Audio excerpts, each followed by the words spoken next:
after a short pit stop to refuel. Let's go hit some back. And this is actually a little bit out of the ordinary for me because my typical daily workout routine is as follows. Cardio in the morning on its own, that first 1 hour session, followed by go home, eat some more food, wait a while, come back, and then do the weight-based section, like the actual lift, with another hour of cardio afterward. But today, I did not feel like starting with cardio. So, I won't. I'll make today start with a lift too. So, this will be my first morning back day in quite a while. But I just kind of felt like I wanted to hit back first. So I'll still do my second hour of cardio later. But now it's going to be its own individual thing then. So after this back day, I'll camp out on one of the seated bikes or something and go down a bunch of all sorts of, either I got a couple staples that I end up doing, right? I'm either slamming Clash Royale with music playing. That's a pretty quick time waster. Same thing with Balloon's Tower Defense Battles. That's pretty good too. Or just catch yourself going down some YouTube rabbit holes, right? Like you gotta look up, well, maybe not you, but if you ever nerd out about all the photography stuff, I love watching the, I forget the guy's name. I think it's Anamorphics on a Budget. He makes really cool videos. I'm always watching all that stuff. But it's all I'm trying to do is occupy my mind enough that I'm not thinking about the fact that I'm bored sitting in the cardio machine. And then before you know it, it's over. Right? So everybody starts somewhere. I would recommend, I'm not saying you have to do it, but I would recommend that after your lift later today, let's say you got a chest day or a leg day or an arm day or whatever, just try 15 minutes. Seated bike, any difficulty level. You'll probably just by nature want to set it to one that you can at least actually feel a little. But set it to whatever, just do 15 minutes, see what happens.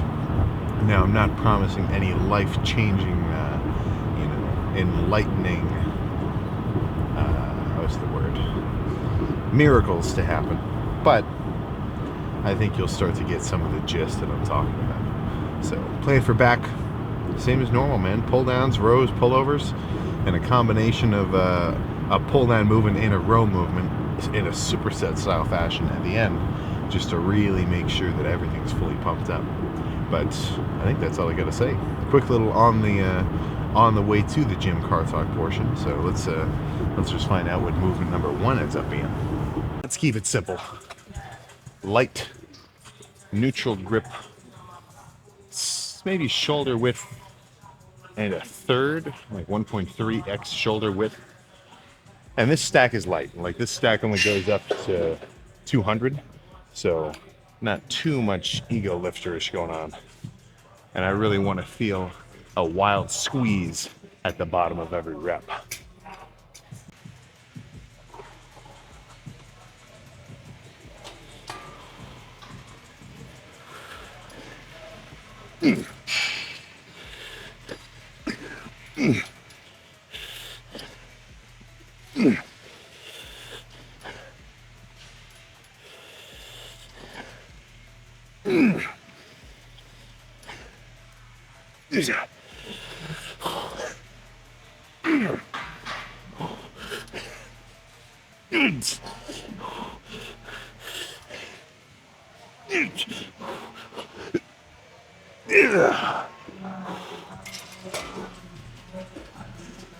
I can do a few more. I'm not done yet.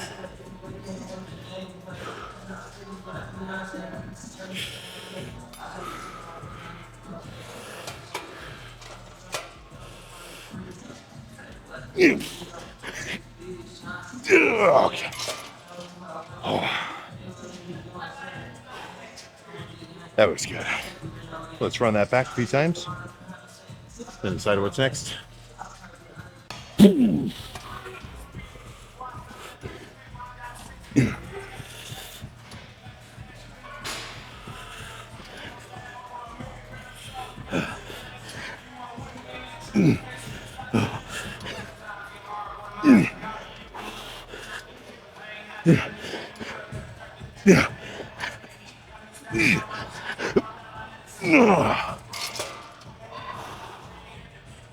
Okay. 200's too heavy. Let's do one more. 170 instead. Much more reasonable.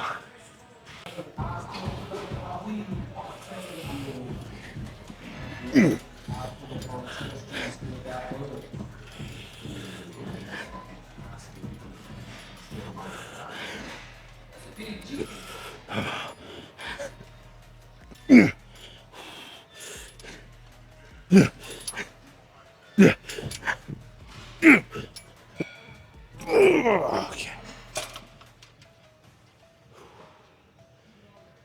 Okay. That's enough pull downs. Let's get a row of some sort started. These would be some nastier seated rows.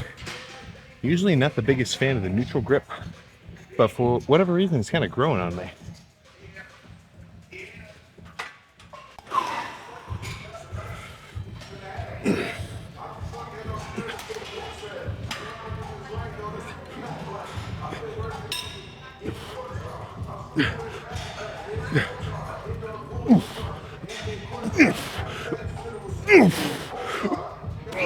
Oh my god.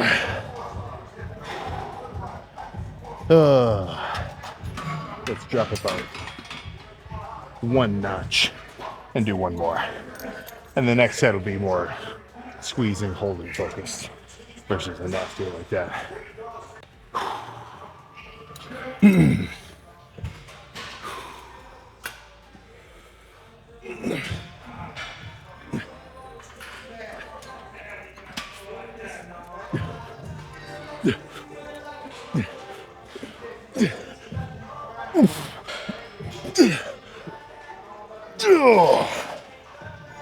Oh my gosh. Oh, okay. Let's go do a more squeeze and focus row. It definitely built up some solid trap fatigue though. So, one even just opened up. And this machine is extra fancy because it gets like extremely light at the top. The leverages are such that like if I had a force reader or like if I had a scale measuring the force that my hands felt at the bottom, it might be even twice as much as I feel at the top. So what that means, super sweet stretch, but I can still get a full contraction for like, you know, the first however many reps I can do before I start breaking into partial territory.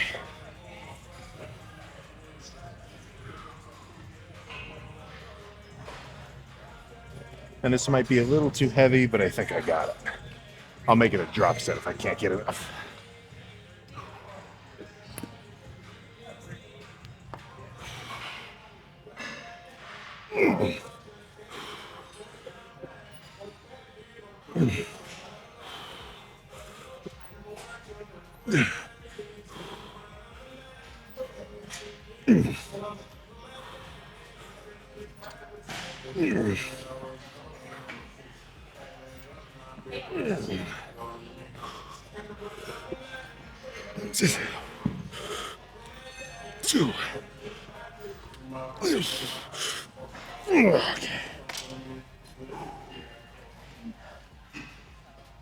Let's leave it at one.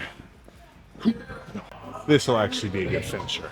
So like I predicted, a lat focused, well, this is more of a combination, right? Because it's like a lat focused stretch at the top. Like I'm reaching, lats are getting all sorts of tension. And then as I lean back and squeeze, I don't feel like I'm pulling down.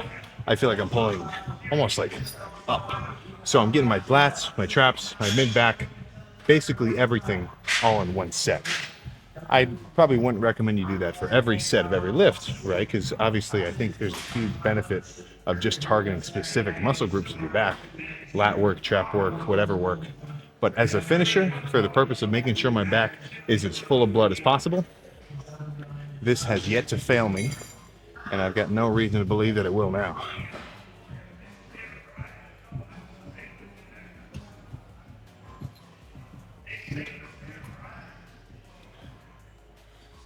And not too heavy here either.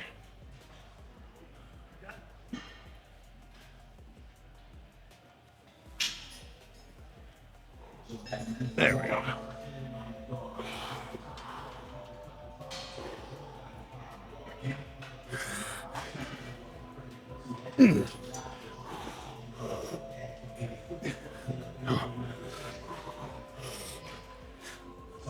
Yeah. Yeah. Yeah.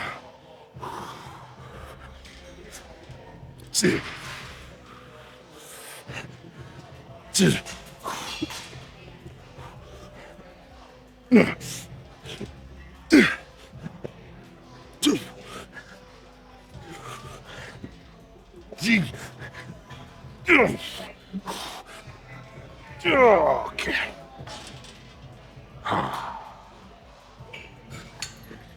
Let's put this bench back. Back. Done. Let's go close down. I got caught up chatting a little bit, but back freaking complete. So let's see just how it looks. Front to back. Pretty obvious. But this lift is not over. That's for freaking sure, because I've still got that hour on the bike next. But let's run through some stuff here.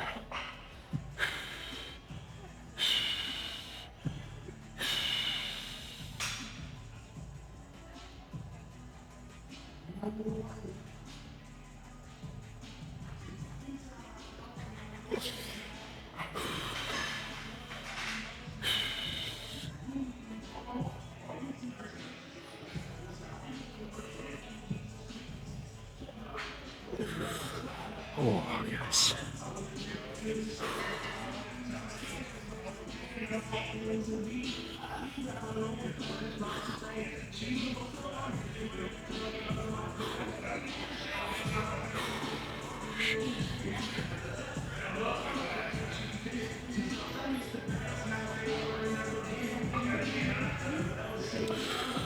Oh my gosh. All right. Well, I'm certainly feeling it. I need to clean up my my parents' basement gym, or I guess my old basement gym. It's full of just clutter, but the lighting in there is freaking sweet. And I need to get some little day-by-day kind of updates so I can really see how things are kind of changing. Because I would say we're definitely in crunch time zone right about now. But for you, let's get in the car. For me, well, you know what I gotta do. Went a little bit extra crazy. 30 more seconds and I'm out. All right, so I decided to go a little extra crazy. And by the time I hit the hour mark on that seated bike, it sort of felt like I could do another 30. Felt like another 30 minutes would not be too crazy. So that's what I did. And that is a very good example, I feel, of how you gotta strike when the iron is freaking hot, right? So let's say you're just getting into your cardio, you've never really gotten into it before. I'm sure you could do 5 minutes on the bike at level whatever. Easy. You got it. Could you push it to 10? I think you probably could, especially if you're already there, you're already doing it. Up it to 15, up it to 20, up it to 25, and then before you know it, you're in the in crowd. You're on that 30-minute per lift or per whatever frequency you're doing at the moment kind of crew, which is, I think that's a good freaking group to be a part of. But in terms of the lift, that was good. That was pretty freaking good. Reasonably chill. The stakes are kind of low right now with the lift themselves. Because I'm not building new tissue. Like, I'm not breaking new ground. There is the nature of dieting down, losing body fat is, I mean, at my sort of level of development, is I'm trying to maintain the muscle that I've already built and just peel off the body fat that's covering it up. And the nature of muscle building, it's a bit easier to maintain than it is to gain, you know? So I don't need to do 3-plate bent over rows or the heaviest, craziest, like assisted reps to insane, like beyond failure. I need to go hard, get a pump, pose down and roll, you know? Now, of course, I'm still pushing it, right? I'm not just going easy or anything. But the fact that I'm weaker from not eating as much food as during a bulking phase, that doesn't really change what my approach to the workout is. It changes the performance metrics, but it doesn't change what I'm aiming for. I still want to pick weights which are within enough reason to have a good set, go as hard as I can with them, still hit failure, still do just, a couple of partial reps to really make sure I get every sort of ounce of, all that goodness I can get out of them. And then repeat until I've hit the entirety of whatever muscle group I'm aiming for and have filled it up with a good amount of freaking blood and oxygen and nutrients and nitric oxide and everything else, So, it's, wow, that was a long gym trip. I apologize for the yawning, but freaking hour and a half of cardio all at once gets you pretty good. So, that was, crap. Yeah, what time did I leave for the gym? I think like 11 or something? Oh, well, good for me. Because that whole time that I was driving to the gym, doing the workout, doing the cardio, now driving back is time that I'm not prone to over grub. Because of all of my sort of priorities per day right now, cardio is up there. Obviously, the lift is up there. Recovery is up there. Hydration is up there. But I'd say my number one freaking goal is not to go nuts and overshoot my calorie intake. So far I've had about 600. I had like a 600 calorie meal pre-workout.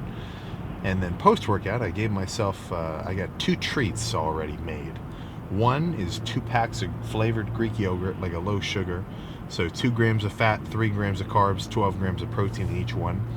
So 2 of those mixed with, I think, 2-ish or 3 servings of like PB Fit powdered peanut butter, which is sort of a lower fat alternative.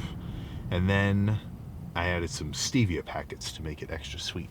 So I mixed that all up together. It's waiting for me in the freezer. And this is the first time I've frozen it for later. So I'm really hoping that the powdered peanut butter kind of frothed it up so it's not just like a frozen block of yogurt, and it's actually a little bit more, ice cream-esque. But that whole bowl together is only like 300 calories. So pretty good numbers. 300 calories and 100 calories from protein. So that's pretty much what I'm aiming for. And then I've got a top round steak in the sous vide. So that's where you sort of pre-season it, salt, pepper. Sometimes I like to put some chicken barbecue seasoning on the steaks for whatever reason, like however they make it, I just kind of like it. But that's all in a Ziploc, vacuum sealed, put into a pot of water. And the sous vide is this little sort of like electric water heater / regulator or whatever, where it keeps the water in the pot at exactly a certain temperature. So for steaks, I usually put it at like 128 degrees or so, and then you just leave it in there for a couple hours. I'd probably say at least 2, at most maybe, I've done as long as 6. You don't really get much past 4. But what it does is now I've got a perfectly cooked steak. I'm talking like actually straight perfectly cooked. And all I've got to do, pat it dry, maybe add a little bit of extra salt and pepper in case it was, some of the juices kind of absorb some of the seasonings. And then give it like a minute sear on either side. Boom. I got a pretty dang freaking awesome post-workout meal. A little bit on the fattier side of things compared to that like lean ground turkey that I've been grubbing on. So that is something to take into account, of course. Every calorie, every gram of fats, carbs, protein, they're definitely going to matter right now, especially given how stringent I'm trying to be with everything. But that will be pretty good. So it's, I think it's about 1.25 pounds. So that's probably going to be the majority of my protein intake for the rest of the day, or at least a good chunk of it. And then probably around 7, probably around 7 o'clock, I'll go to the apartment gym, do either 30 minutes of cardio, to maintain my sort of 2 hour a day limit that I've been sticking to. Or if I feel good, I'll just do the full hour and make today a little bit extra crazy with those 30 minutes. So I'll just have to see that. But come on. Yeah, I know you've got time. I know you've got time in the day to do just a little bit of cardio. And frankly, it didn't even feel like I was doing cardio that whole time. I was just going through a bunch of my old, or a bunch of my light tracks, putting on shuffle, turn off my noise transparency, so all I could really get was music jamming in my ears. And the time just passed. But that's it's not my routine. It's not my cardio. That's up to you. So now all I got to do is go home, shower off. I'm freaking drenched. I got to wash this hoodie now because it's getting some residual sweat, and then just get ready for arm day tomorrow. Which, when I was doing those pull downs at the end of the lift, like those last ones where I was like bending forward with the 2D handles, those looked extra crazy for me because I was looking at myself in the mirror doing them. And especially at the top, like I could see all sorts of like little tricep fibers, which I hadn't really seen before. I think I might start doing a couple of lifts stringer style, just so I can kind of see all that kind of stuff mid lift. Because normally I like covering up so that I have a big sort of discrepancy between unpumped and like pumped for the pose down. But yeah, maybe we should bust out some maybe some leg days in shorts or some chest days in a stringer or something. I guess we'll have to see. But that's all I got. I think I gotta start something. I gotta either start watching Lost or Game of Thrones. So how about how about you guys pick? You tell me if which one of those is going to be a little bit better. Because same thing with the media, when you're just chilling at home, I feel like I'm much more likely to get up and want to get a snack if I'm sitting just like scrolling Instagram, like really doing nothing, like just having enough mental engagement to want to keep me on the phone, but not really watching anything of any quality. Like I feel like if I'm actually watching a show, I'm like sort of really into it. I'm not really thinking about anything else. And then it's, just a good distraction from the fact that I'm kind of hungry and I want to go eat something. So that's I'll keep you updated with whoever that is. So I think that's all I got, man. Good back day, tons of cardio, tons more cardio to come, and not a lot of food. But that's kind of the theme of these next couple of weeks. So I will see you for what I hope to be a freaky arm day tomorrow.